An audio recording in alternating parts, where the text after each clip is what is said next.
Hey everyone, Connor and I are live. We are members of the Libertarian National Committee. That is your leadership in the National Libertarian Party. And we are really stoked to give you a little bit of information about this big Bitcoin event that we're kicking off this weekend. It is called Declare Your Independence from the Fed. And there's a couple of reasons we're doing this, right? So more than 35% of the American dollars that were ever printed by the United States government have been printed during the last two presidential administrations. Inflation it's who knows what it actually is. It's being reported at 8.6%. The Federal Reserve, Trump and Biden, they all refuse to accept any responsibility for the looming financial crisis and recession that we're all, very nervous for and bracing for. So this 4th of July weekend, the Libertarian Party is declaring independence from the Federal Reserve. From July 1st through 3rd, we're going to be holding a special Bitcoin money bomb to encourage all of our members and people who are interested in becoming members to donate to the party in Bitcoin specifically, in protest of the Federal Reserve and the United States financial policies, which are obviously terrible. And donations through this particular push are going to go towards two things.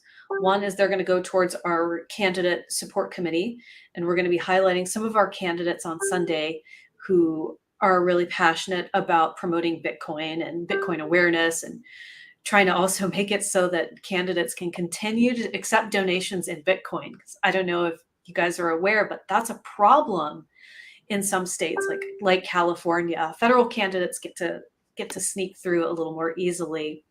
But you can see donations pop in real time if you go to donate.lp.org. And I think tomorrow we're also going to have it up on our Slack channel, so you can hit it with Bitcoin emojis and do things like that. So that's kind of what we are about. We're really excited about it. We're going to have a big live stream on Sunday, but Connor and I thought we'd kick it off by, insulting the Federal Reserve quite a bit. And, absolutely. Just kind of sharing with you what our perspective is as libertarians. Yes, and of course, the Federal Reserve is just this crazy, unconstitutional, centralized authority. And the power that they have accumulated over the last century is not constitutionally authorized. And it deprives Americans of the freedom to control their finances entirely. So embracing Bitcoin in particular gives Americans an option that isn't controlled by just some bureaucrat outside of Washington, D.C. or connected to Wall Street who can just, print away the value that you have worked hard for your entire life at a whim. Yeah, we really centralized control over the monetary supply is a failed experiment. It just didn't work out at all. It wasn't supposed to be this way, obviously, nothing was supposed to be the way that it is now. But this, I think, is sort of the most egregious example. And the Fed really enables a lot of terrible policies, like the war on terror. When the government can just print money and print money and print money, they can just kind of finance, at least for now. It's kind of like a Ponzi scheme, I guess. They can just finance whatever they want with no impunity.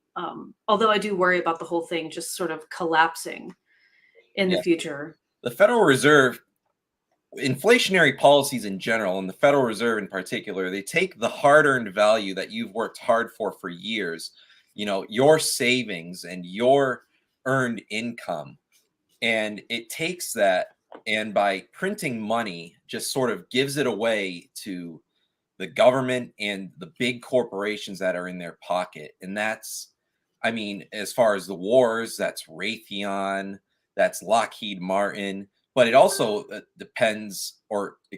also gives value in your money to corporations like Moderna and other big corporation profiteers that are in bed with the government. And they just take your hard-earned money and make it worth less. And they are stealing from you every single day, every single year. And it's been that way for the last century. Inflation over the last century is something like, I think, 90 96%, something Yeah, like that. it's crazy. It's hard to keep track of too because they're constantly manipulating and printing more money. So it's almost like a moving target, well, like a moving downward spiral. Right, and that stated percent, the most recent figure is like 8.6% over the last year. And the Federal Reserve sneakily has changed the metrics by which they measure inflation. So who even knows what the real inflation rate is? But regardless, is your spending power, your ability to feed your family and to pay your bills is being destroyed constantly. And so we endorse competition and markets to solve our problems with currency. And so that's why we embrace solutions like Bitcoin. Now, Bitcoin, I don't know if you know this, is based on a fixed quantity.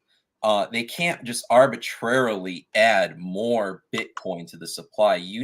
Miners need to actually work for it, and they can only work so long. There will only be a fixed amount of Bitcoin. So they can't just at will add zeros upon zeros to the quantity of the money supply. To add Bitcoin, you need to actually work for it and provide value to consumers. And so Bitcoin in the long term is a deflationary asset that can just, when you buy Bitcoin, yes, it will fluctuate up and down in price.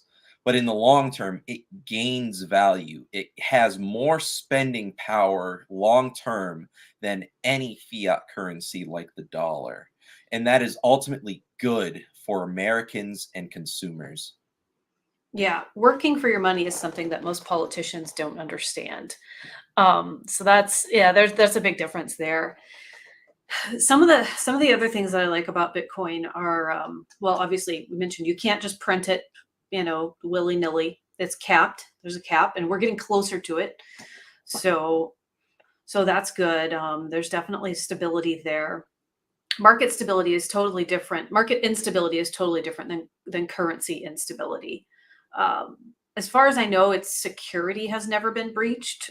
People can use, wallets that are insecure and have technical issues on their own end, but the actual Bitcoin itself, you can't just go in and hack it and, No, do whatever you want. absolutely. And I mean, certain exchanges can definitely be hacked. We've seen that over the years. Yeah.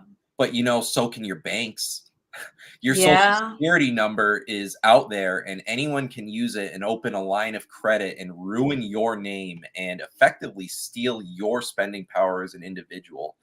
But this instability that currencies like Bitcoin have, I mean, that's normal in the most real sense.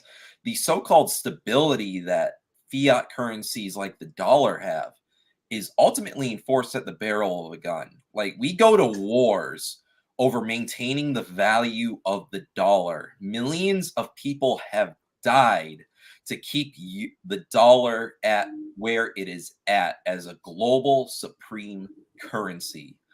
And the fact that the international value of the dollar is threatened by competition from Bitcoin, for example, but also the BRICS system and the ruble and the yuan from China, for example, it just shows that this stability is not the normal state of things. It's ultimately built on violence and fraud.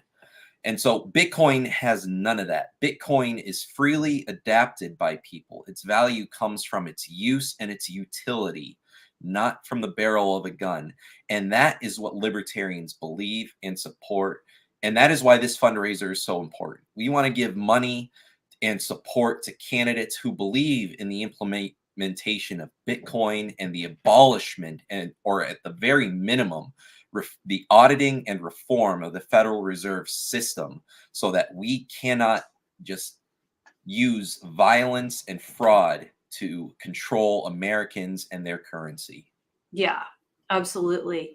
It's like, obviously it gives us more financial independence, but some of the implications, like the fact that it removes the United States government power to just wage endless wars is really profound. Like it's kind of a path to peace. Like human beings they're going to do what they're going to do. No one's perfect. There are a lot of violent people out there, and they'll use whatever currency they have to push whatever agenda they have, if it's war, human trafficking, whatever. But the dollar is probably the worst on all of that, because the government can just come up with more of it whenever they want. Another thing I really like about Bitcoin is that anyone in the world can use it. And so if your country's fiat currency collapses and you're just like, destroyed by it, you can make a lateral switch to Bitcoin, which is probably why it's a good idea to get a little bit of Bitcoin now, if you don't have any, to at least just start becoming a little bit more educated and aware of what it is. You can be like me. I am a humble hodler. I'm not day trading. I'm not moving things around very much, but I really want to be invested and be a part of it.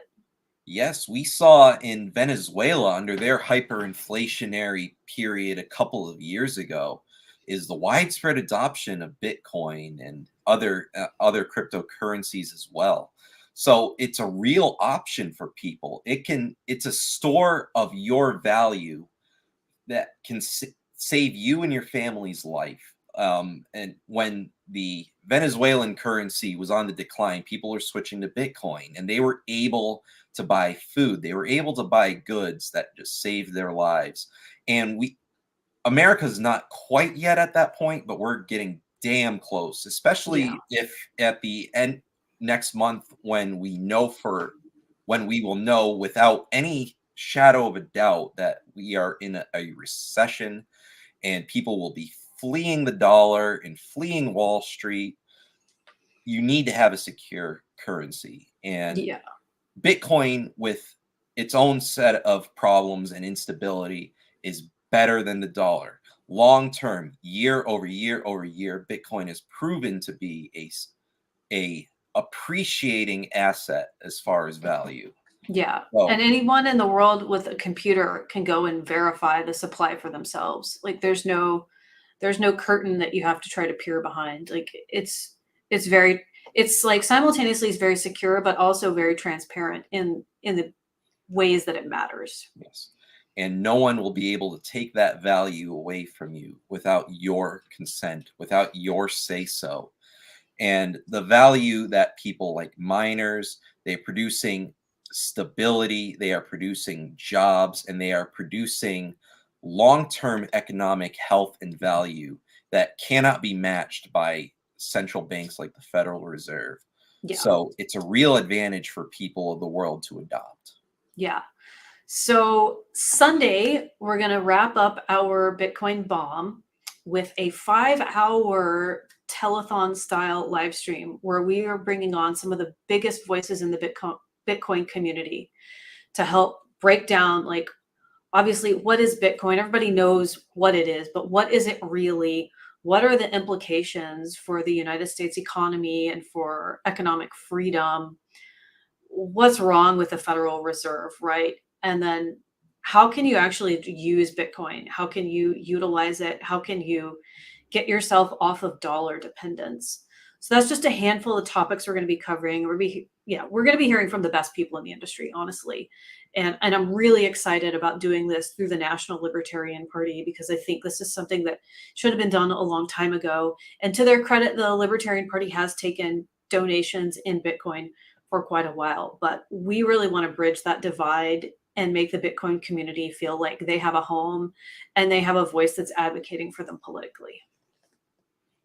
Yes, we are going to have talented and experienced people such as Saifedean Ammous, Marty Bent, Stephen Livera, Jameson Lopp, and Guy Swan, hosts of the Bitcoin Audible, the author of the Bitcoin Standard, the founder of TFTC.io, Swan International, and CASA security provider, on to discuss the utility and advantages of Bitcoin. So it's an incredible opportunity to learn something. It's an incredible opportunity, especially with the price Bitcoin's at right now, to adapt this currency and to, store your long-term value and provide for your family security. Yep. I will be co-hosting with Joshua Smith and Shane Hazel, who is, very knowledgeable about Bitcoin. We're also having on Alex Svetsky, who is a very prominent voice in the Bitcoin community. We're having on a couple of candidates like Dennis Misegoy from Florida. And then we're going to pull on some of the people who actually helped to make this possible, like the National Libertarian Party's development director and the guys who helped to build the Bitcoin tracker, because we think that's like a really cool thing. It just kind of adds the excitement and helps you see what's going on behind the scenes. So stay tuned for us on Sunday. We're starting at 2 p.m. Eastern. Connor, do you have any parting words? No, it's just please. And we're going to be hosting a money bomb through this whole weekend. So, Angela, what's that link we're donating at? It's at donate.lp.org. That's where you can see the tracker and you can watch us hit our goals in real time. Excellent. So thank you, everybody. I hope to see you all on Sunday. And yep. We'll see. Oh, sorry. No, go ahead. We are working to declare our independence from the Federal Reserve and embracing decentralized currency. So have a blessed weekend, everybody. Absolutely. We'll see you then. Declare independence.